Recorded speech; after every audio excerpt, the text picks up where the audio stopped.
This is the first time we've seen you since October 27th answering questions, and I know you missed us. What day is it today? I'm just trying to get... I know you missed us. It's been a week. I'm wondering, though, do you think that I think there's a lot of parents that could totally relate to what you said about spending time with your family for Halloween. Do you think that, or do you wish that you would have maybe said that first, more explicitly? That I wanted to spend time with my family? Yeah, I mean, because and Alex, forgive me for cutting you off. I put out a statement saying I want to spend time with my family, so we actually put that out.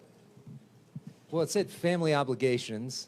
Yeah. Well, I don't know if it's an obligation to spend time with your kids, but my wife, who has been spending a great deal of time, disproportionate amount of time with the challenge of having a spouse, battling recalls, crisis to crisis. It was spending time with her and the kids, and we put out a statement accordingly. Do you think that this has changed the way you think about the way that information gets out in this social media age?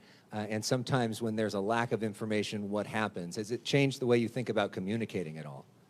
I don't know. I was sort of bewildered. I drove into the office every single day, into the Capitol, walked the halls of the Capitol with my kids, spending time with my team quite literally every single day in my office. And I didn't see a lot of other folks. And then I start seeing some things bubble up on social media. Where's the governor? I'm like, wait a second. I'm at work. I'm doing work. I'm doing budgets. I'm doing work on port. We put out a number of statements about the work we were doing last week. So I don't know. I think what we're experiencing is remarkable mis- and disinformation campaigns that are going on across the spectrum in this country. I think this notion of vaccination misinformation is pretty well defined and documented, and it's alive and well in this case. It's just rather extraordinary. And so I think it's a good question. I think it's a question for all of us. It's a question in your industry.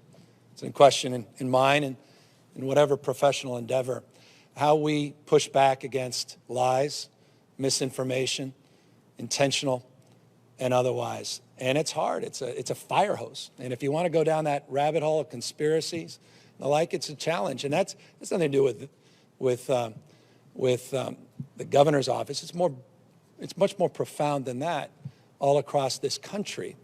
Obviously, we're seeing misinformation weaponized, notably from former President of the United States, the perpetuation of the big lie, and how a jaw-dropping number of Republicans believe it.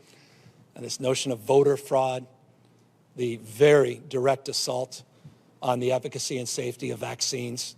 It's alarming what's going on with that misinformation. So I think that's a very good question. It's a deeper question than the issue that you bring to the fore.